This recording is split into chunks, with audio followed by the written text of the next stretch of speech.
Takeoff's mother raised her son alone. She was there during every year before the fame arrived, every year before the money came, every year when nothing was guaranteed, and the only thing holding things together was a woman who believed in her child when the world had not yet decided to. Now she is in a courtroom, fighting off a man who reportedly was not there during any of those years, but who showed up the moment a $26 million estate entered the conversation. That is where this story starts. And the details go far deeper than what has been circulating online. Kiari Kendrell Cephas, the man the world knew as Takeoff, was born June 18, 1994, in Lawrenceville, Georgia. He grew up in the same household as his uncle Quavo and his cousin Offset, three young men from the same family tree who formed Migos as teenagers and spent years grinding in Atlanta before the industry paid attention. Takeoff was the quiet one. He rarely dominated interviews, rarely courted controversy, rarely made himself the center of attention outside of his music. But on the actual records, his technical precision, his timing, his ability to lock into a flow and sustain it with creativity, those qualities made him the member that real fans rewound the most. Just days before his death, he said something on the Drink Champs podcast that the culture has not been able to shake since. He said he wanted his flowers while he was still here. He did not want to wait for people to celebrate him after he was gone. On November 1st, 2022, at 810 Billiards and Bowling in Houston, Texas, Takeoff was shot and killed.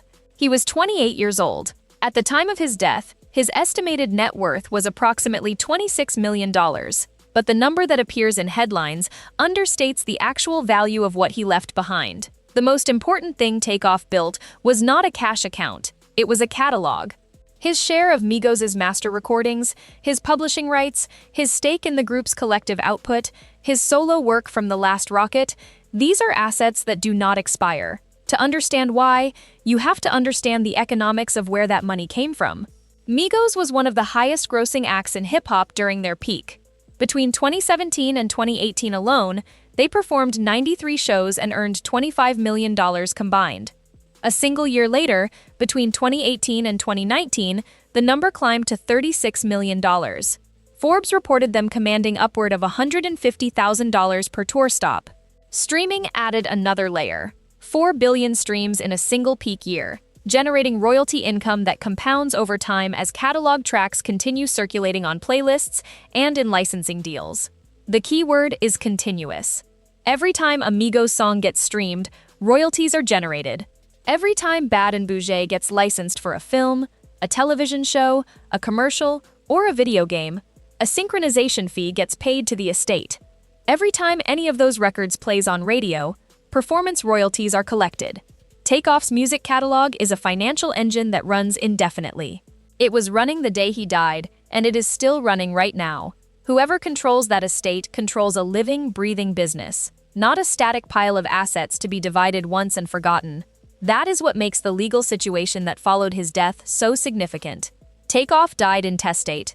That is the legal term for dying without a will. No documented instructions, no named beneficiaries, no administrator designated to manage the estate. At 28 years old, with $26 million in assets and a catalog worth far more over time, he left no legal roadmap for what should happen to any of it. Under Georgia's intestate succession law, when a person dies without a will, without a spouse, and without children, the estate passes to the next of kin, in this case, his parents. His mother, Titania Davenport, and his biological father, Kenneth M. Ball. That is where this story becomes what it is. Titania Davenport moved first. In June of 2023, she filed a wrongful death lawsuit against the owners of 810 Billiards and Bowling, the venue where Takeoff was shot. The lawsuit alleged that the venue failed to provide proper and adequate security for the event. No screening at the door, no meaningful after-hour controls, no enforcement of safety standards for guests. It further alleged that the venue's owners knew or should have known about a history of violent incidents connected to that location and failed to act on that knowledge. Titania Davenport was seeking more than $1 million in damages from the venue and the LLCs connected to its management. That lawsuit on its own is a significant undertaking, a mother seeking accountability from the people she believes failed to protect her son the night he was killed. Then Kenneth Ball entered the picture, According to reporting from All Hip Hop, Bossip, Hip Hop DX, and Complex, Takeoff's father moved to join the wrongful death lawsuit as a third-party intervener.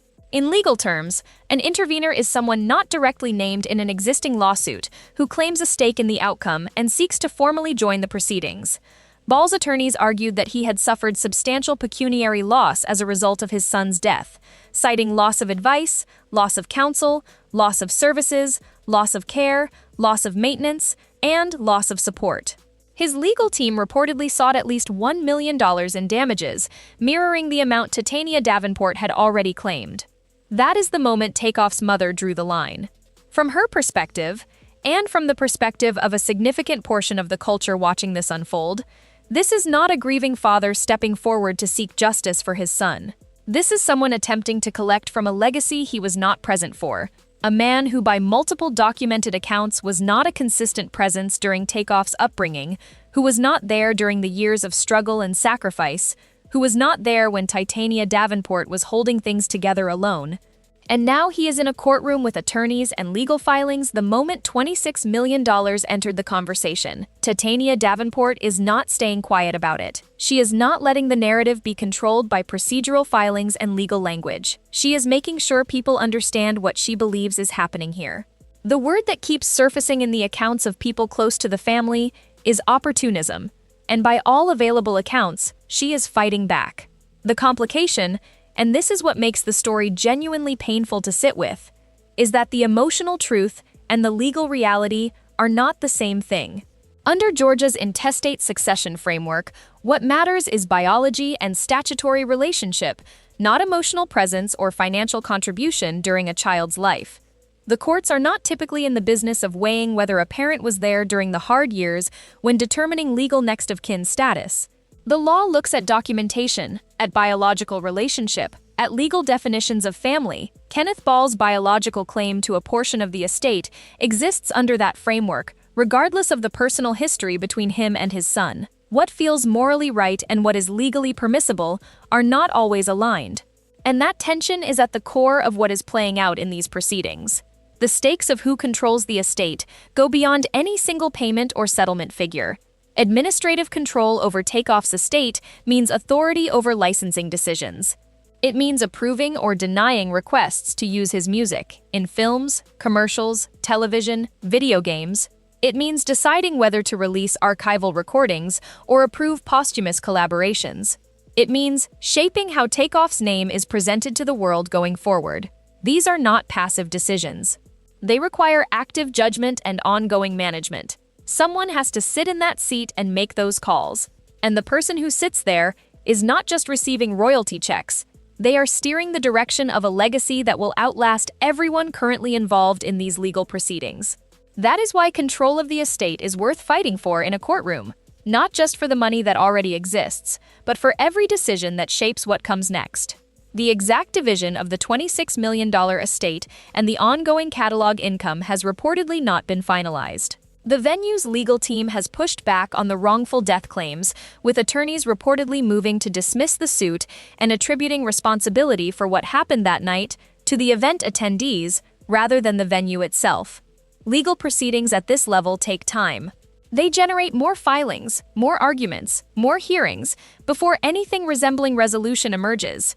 What is not in dispute is that Takeoff's music keeps playing. Bad and Bougie is still on playlists. The Last Rocket is still being streamed. His verses on Migos records are still being quoted and celebrated by fans who loved him when he was here and who love him still. The culture did not forget. The art is exactly what he built it to be, and nothing that happens in any courtroom can reach it. But who benefits from that art going forward? Who receives the income it generates? Who makes the decisions that govern how his name and his music are used? That part is not settled. That part is very much still being decided. And at the center of it is a woman who raised her son alone, who was there before any of this existed, and who is now having to fight in a legal system that measures presence in biology rather than sacrifice. She deserved better than this situation. And so did he. What do you think? Should the courts weigh a parent's actual presence in a child's life when deciding estate rights? Drop your thoughts in the comments. Subscribe for more breakdowns on the stories the culture deserves to understand fully.